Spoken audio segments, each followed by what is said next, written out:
또 사건이 많습니다. 일단 이재용 삼성전자 부회장 징역 5년 선고된 것에 대해서 이제 이건 이제 미국이면 24년 선고됐을 것이다. 이렇게 말씀하셨잖아요. 예, 사실 미국 그 양형 기준 매뉴얼이라고 아주 이제 정교하게 짜여진 게 있습니다. 아, 그걸 직접 보시고 하신 말씀이에요? 예, 그렇습니다. 이게 따르면은 일단은 뇌물죄만 뇌물 플러스 횡령인데 뇌물죄만 놓고 보자면은 특검이 그 기소한 거는 모든 뇌물의 총액이 443억이었다. K스포츠 미르까지 합해서.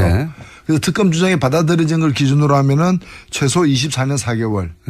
이고요. 최소? 예, 최소. 왜냐하면 이 경우에도 이제 양형에 따라서 최장 30년 5개월까지 받을 수 있습니다.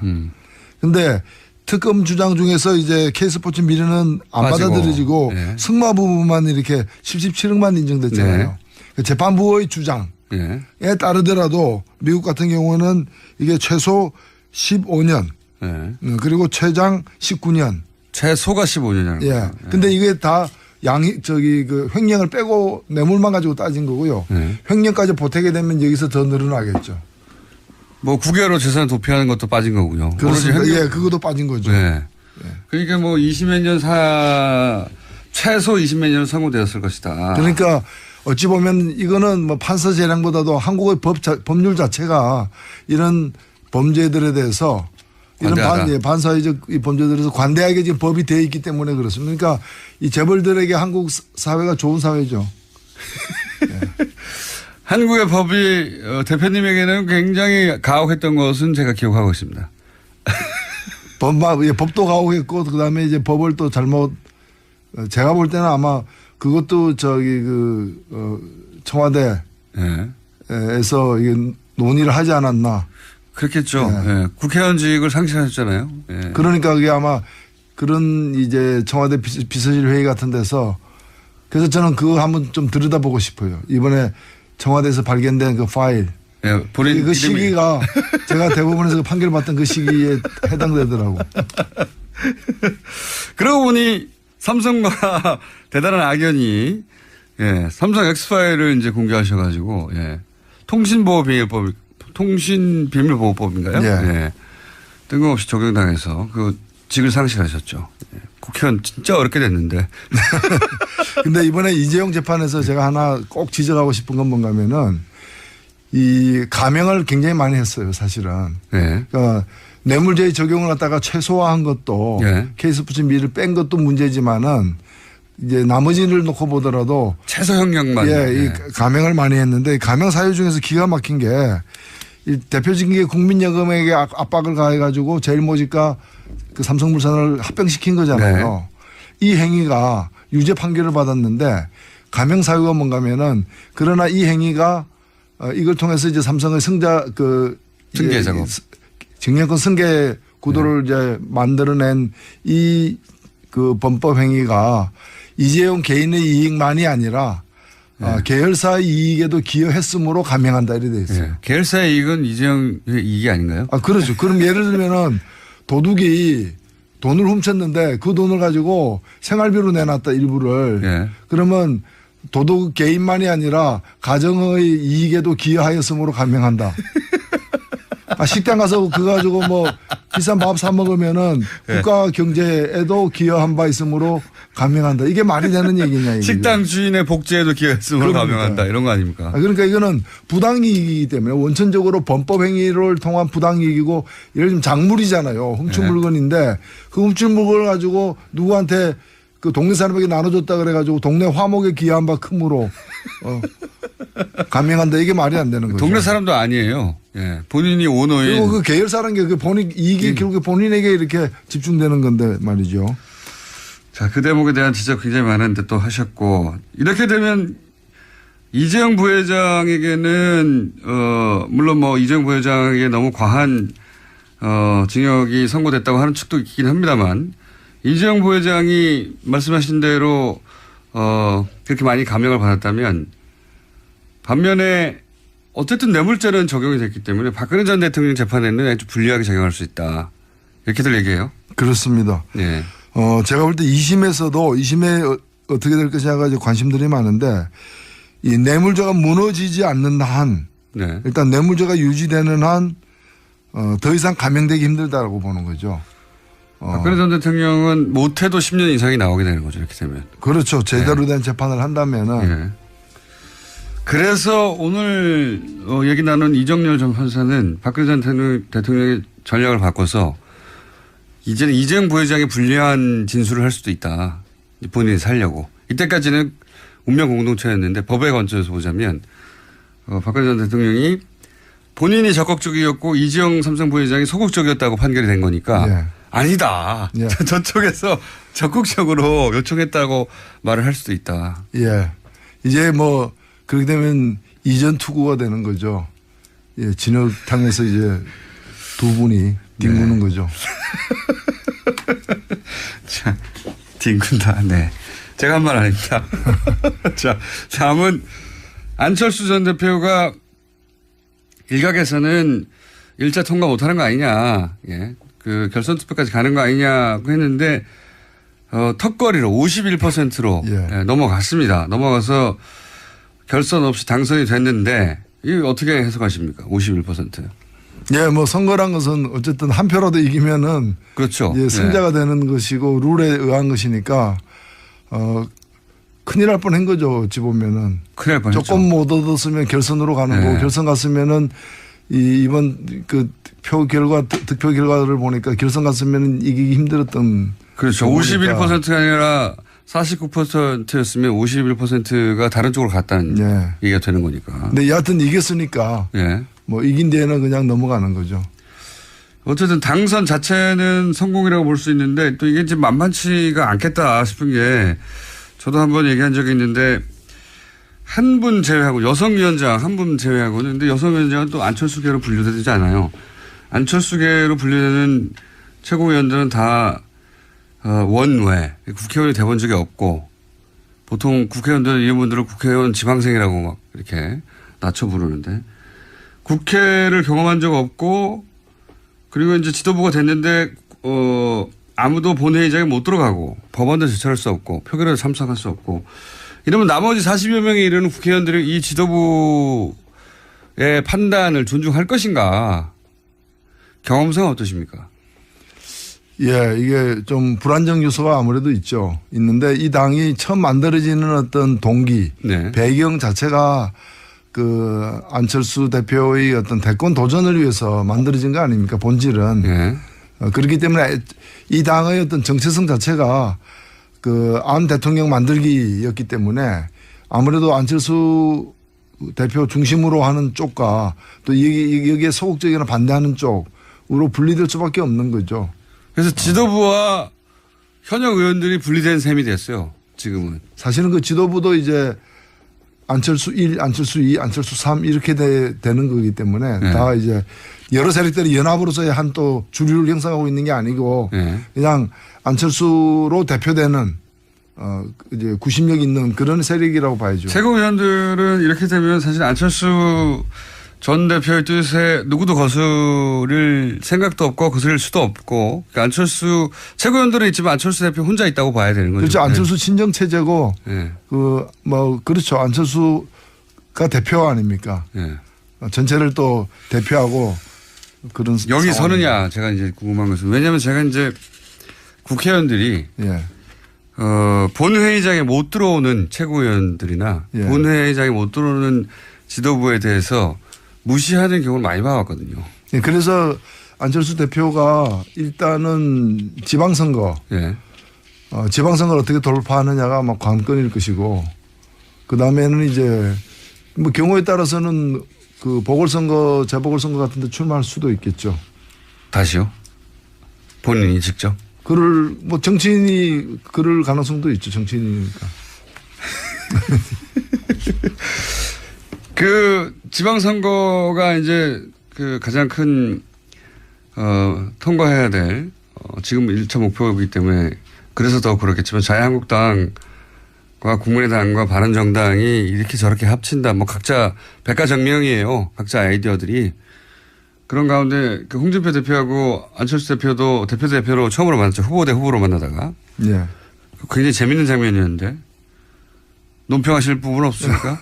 이제 뭐 다 같이 야당이 된 거죠. 예. 야당이 됐기 때문에 한때는 경쟁 관계였지만 이제는 또 동병상련의 어떤 그런 뭐 관계도 있을 수 있는 근데 거죠. 워낙 토론의 자리에서 두 양반이 각을 크게 세웠고 뭐 서로 쳐다보지 않는다고 하고 뭐 왜 안 쳐다보냐고 하고 이렇게 계속 티격태격 했지 않습니까? 예. 근데 국회의원 일반 국민들 입장에서는 야 그렇게까지 하다가 또 화기애애하게 서로 끌어안으니까 아, 그리고 이분들은 일반 국민이 아니잖아요. 특수 국민이죠. 정치인인데 예, 얼마든지 이거는 상황에 따라서 이제 적응을 굉장히 빠르게 잘 하는 분들이니까요. 지금은 뭐 사안별로 연대해야 될 어떤 그런 보수 야당의 예. 어떤 그런 대표자들이죠. 이렇게 되니까 그러니까 지금 아까 이제 명예 서겠느냐 하는 질문도 드렸지만 지도부가 원내에 없다. 그래서 의원 회의할 때도 지도부 아무도 못 참석하고 뭐 이런 명예 서겠냐고 하는 가운데 실제 또 호남 지역 의원들이 안철수 대표의 첫 행보에 동참을 안 했어요. 예. 예, 그건 뭐 아마 필수 참석 어떤 직책 이게 그분들이 없어서 그랬을 걸로 보여지고. 근데 보통 이게 당대표 새로 선출되고 나면 이렇게 쫙 서가지고 가지 않습니까? 그분들이 쏙 다 빠졌다고. 아무래도 경선을 치렀기 때문에 또 그런 면도 있겠죠. 그런데 그 의원들 중에 비호남 수도권 지역 의원들은 또 안철수 대표 지지 세력으로 보통 분류되기 때문에 수도권이 없습니다. 근데 한두 분밖에. 비례 대표들이 있죠. 예. 예. 그래서 그런 분들은 원내에서 또 그 대표의 어떤 의향을 반영할 가능성도 있다고 보여집니다. 전망은 어떻게 하세요? 이렇게 돼서 이제 어쨌든 합종 연행하려고 여러 가지 구상들이 나오지 않습니까? 뭐 친문 친박 제외하고 다 모여라 하는 그런 시나리오 하고 맥이 통하는 시나리오도 나오고 안 된다. 바른정당 중심으로 국민의당과 붙어야 된다는 주장도 나오고 아니다. 자유한국당에서 일부 나오고 바른정당, 국민의당, 안철수계 합쳐서 또 새로운 당을 만들어야 된다는 나오고 막 다양하게 나와요. 예, 그만큼 이제 기반이 불안정하고 지형 자체도 이렇게 이제 불안정하다는 뜻인데 제가 볼 땐 그 사실 이 일이 처음이 아니지 않습니까? 예, 이런 시도 오랫동안 이번 대선 이전에도 뭐 헌법 개정이라거나 임기 단축이라거나 뭐 이런 여러 가지를 가지고서 예. 또는 이제 제3지대 제3지대라고 예, 불렀죠. 그 제3지대라는 그 사실 미명하에 그 뭐 이렇게 혼자서 뭐 되기 어려운 분들이 다 모이자. 혼자서 되기 근데 어려운 분들. 그 결론은 뭔가 하면 되는 일이 없다거든요. 예. 저는 이번에도 그 같은 결론이 나올 거로 보여져. 그 세 당이 합쳐지는 거는 그렇게 쉬운 거의 성사되기 힘든 일이 아닌가. 시나리오는 많지만 어려울 것이다. 예, 세 당이 온전히 합쳐지는 일은 없다고 저는 보고요. 당은 그대로 있고 후보만 뭐랄까요 서로 조율해서 내는 경우는 어떻습니까? 예를 들어서 자유한국당이 강한 후보를 가지고 있는데 당신은 그럼 서울에 나가시고 그러면 나머지 두 당은 서울에는 안 낼게 뭐 이런 식으로. 그게 굉장히 복잡한 게 사실은 이 수학을 해야 되는. 그런데 그 합의가 이루어지기가 그렇게 쉽지는 않을 거라고 저는 보여집니다. 다 어렵다고 보시는군요. 예. 해보신 경험에 의하면 과거에. 아니 그러면은 서울에 자유한국당 나가고 그럼 경기도는 이제 바른당 나가고 어차피 뭐, 지사가 있으니까 그런 식으로. 예, 그러면 부산에 그럼 국민의당 나간다는 얘기는 국민의당 입장에서는 아무것도 하지 말라는 얘기 같은 합의죠. 그래서 국민의당의 안철수 대표가 나가야 된다고 박지원 전 대표가 주장하는 것 같기도 하고요. 그렇게 서로 역할 분담을 하기 위해서. 예. 그게 가능하겠습니까? 그거는 거의 뭐 괌 포위사기 가는 게 아니라 괌 한복판에 핵폭탄 터뜨리는 것으로 받아들여질 텐데. 가능하기 어려울 것이다. 예, 이거 예전에 사실은 지금의 민주당이 야당 시절에 뭐 정의당이나 진보정당과 그 야당 후보 단일화 뭐 이런 노력 일환으로 많이 시도했다가 그렇게 성공적이지 않았던 과거가 있죠. 예, 뭐 그때하고 좀 경우의 차이는 있다고 보여지는데, 예를 들면 합당 같은 것도 잘 안 되지 않습니까? 그게 쉬운 일이 아니지 않습니까? 물론 지금 유일하게 가능성이 있는 것이 자유한국당과 바른정당의 어떤 특정한 어떤 뭐 박근혜 전 대통령 제거라거나 여러 가지 특정한 어떤 상황이 창출되게 될 때 그 중에 또 뭐 일부 내지 다수의 흔들리거나 하는 상황은 올 수 있으리라 보여지는데 그 이외에 이 세 당이 함께 움직이는 지형의 변화는 다들 이제 자기중심적으로 생각하고 네. 자기들이 다른 당은 나아지지 않겠지만 우리는 앞으로 남은 기간 동안 나아질 수 있다. 뭐 이런 생각들을 다들 하고 있는 상황이어서 나아질 가능성이 없다는 게 확인되는 시점까지는 별로 안 움직일 것 같고 그 움직이는 시점은 다음 총선 직전 정도가 되지 않을까 싶기 때문에 3년 정도 남았다. 예. 말하자면. 예. 남았기 때문에 그렇잖아요. 다시 도전해보고 싶은 생각들이 이제 다시 있는 거죠. 어렵다는 게 전망이십니다. 자. 동네 화목에 기여한 바 크므로 감명한다. 이게 말이 안 되는 거죠. 동네 사람도 아니에요. 예. 본인이 오너인. 그리고 그 계열사라는 게 본인 이익이 결국에 본인에게 이렇게 집중되는 건데 말이죠. 자, 그 대목에 대한 지적 굉장히 많은데 또 하셨고 이렇게 되면 이재용 부회장에게는 물론 뭐 이재용 부회장에게 너무 과한 징역이 선고됐다고 하는 측도 있긴 합니다만 이재용 부회장이 말씀하신 대로 그렇게 많이 감형을 받았다면 반면에 어쨌든 뇌물죄는 적용이 됐기 때문에 박근혜 전 대통령 재판에는 아주 불리하게 적용할 수 있다. 이렇게들 얘기해요. 그렇습니다. 예. 제가 볼 때 2심에 어떻게 될 것이냐가 이제 관심들이 많은데 이 뇌물죄가 무너지지 않는 한 네. 일단 뇌물죄가 유지되는 한 더 이상 감형되기 힘들다라고 보는 거죠. 박근혜 전 대통령은 못해도 10년 이상이 나오게 되는 거죠. 이렇게 되면. 그렇죠. 제대로 된 재판을 한다면.